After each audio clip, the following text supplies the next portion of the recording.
लेकिन संकेत में मैं आपसे इतना ही कहना चाहता हूं कि लोकमान्य बाल गंगाधर तिलक का सपना हो या शहीद आजम भगत सिंह का सपना हो या महात्मा गांधी का सपना हो या अरविंदो घोष का सपना हो या हमारे देश में ऊधम सिंह का सपना हो।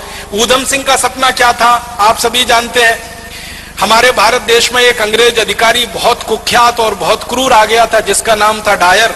अमृतसर में उसकी पोस्टिंग हो गई थी और उसने एक रॉलेट एक्ट नाम का कानून बना दिया था जिसमें नागरिकों के मूल अधिकार पूरी तरह से खत्म होने वाले थे और नागरिकों के मूल अधिकार खत्म होकर सब कुछ हमारी आजादी जो भी थोड़ी बहुत बची हुई थी वो अंग्रेजों के पास जाने वाली थी।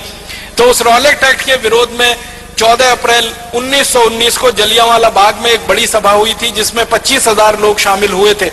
उस बड़ी सभा पर डायर ने अंधाधुंध गोलियां चलाई थी। आप अंदाजा लगा सकते हैं अगर आप में से किसी भाई ने और बहन ने पुलिस में नौकरी की हो या सेना में नौकरी की हो तो इस बात का अंदाजा उनको बहुत अच्छे से लगेगा। 15 मिनट के अंदर 1650 राउंड गोलियां चलाई थी डायर ने। 15 मिनट के अंदर 1650 राउंड गोलियां चली थी और 3000 से ज्यादा क्रांतिकारी वहीं तड़प तड़प के मर गए थे। आप में से जिन लोगों ने अमृतसर देखा है, जलियांवाला बाग देखा है, आपको मालूम है जलियांवाला बाग के घुसने के लिए और निकलने के लिए एक ही दरवाजा है। चारों तरफ से वो चार दीवारी से घिरा हुआ है और दरवाजा भी मुश्किल से 4, 4.5, 5 फीट का है। उस दरवाजे पर डायर ने तोप लगा दी थी आके ताकि कोई निकल के भागने ना पाए। और जलियांवाला बाग में एक कुआं है, बल्कि 2 कुएं हैं, अंधे कुएं के रूप में जाने जाते हैं। अंधाधुंध जब 1650 राउंड 1650 राउंड गोलियां चली तो जो गोलियों के शिकार हुए वो तो वहीं पे शहीद हो गए। जो बच गए उन्होंने जान बचाने के लिए कुओं में छलांग लगाई और कुआं लाशों से पट गया, मृत शरीरों से पट गया।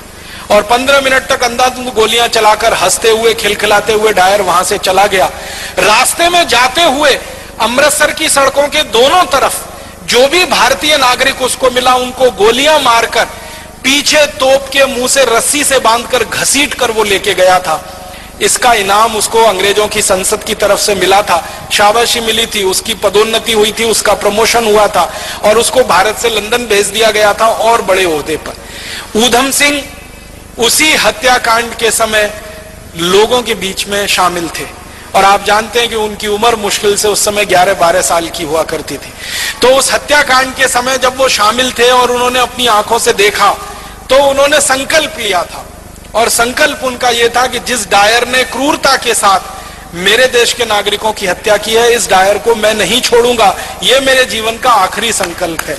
और इस संकल्प को पूरा करने के लिए आपको एक बात और मालूम है शहीद आजम ऊधम सिंह की कि घर से एकदम गरीब थे, माता पिता का साया उठ चुका था, अनाथ आश्रम में बड़े हुए थे पलकर।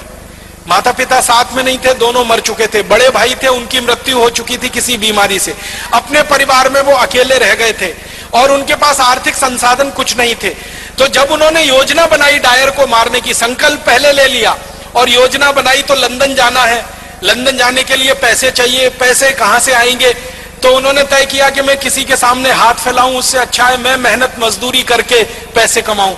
तो उन्होंने कारपेंटरी का काम सीखा, ये लकड़ी का काम जिसको हम कहते हैं, और लकड़ी का काम करते करते इतने पैसे जमा किए कि अमेरिका गए, फिर अमेरिका से लंदन पहुंच गए।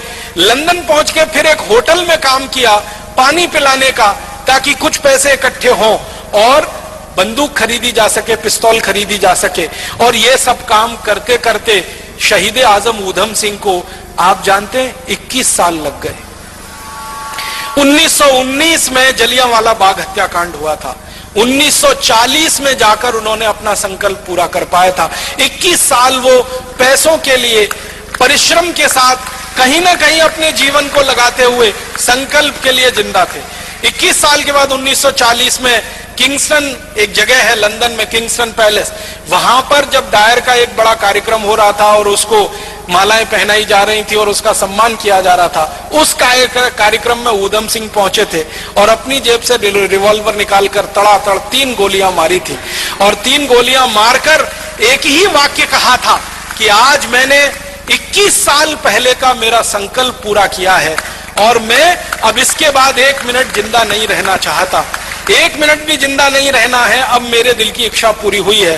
तो रिवॉल्वर को अंग्रेज अधिकारी के सामने जब उन्होंने सौंपा तो अंग्रेज अधिकारी के हाथ कांप रहे थे, उसको ये लगता था कि ये मुझे भी नहीं मार देगा। तो ऊधम सिंह ने कहा घबराओ मत, मेरी तुमसे कोई दुश्मनी नहीं है, मेरी तो डायर से दुश्मनी थी जिसने मेरे देश के 3000 लोगों को मारा। क्रांतिकारियों का इतना ऊंचा आदर्श कि जो संकल्प लिया है उसी की पूर्ति के लिए जीवन लगा देना है, उसमें 10 साल लगे, 15 साल लगे, 20 साल लगे, 21 साल लगे, ये शहीद आजम ऊधम सिंह से सीख।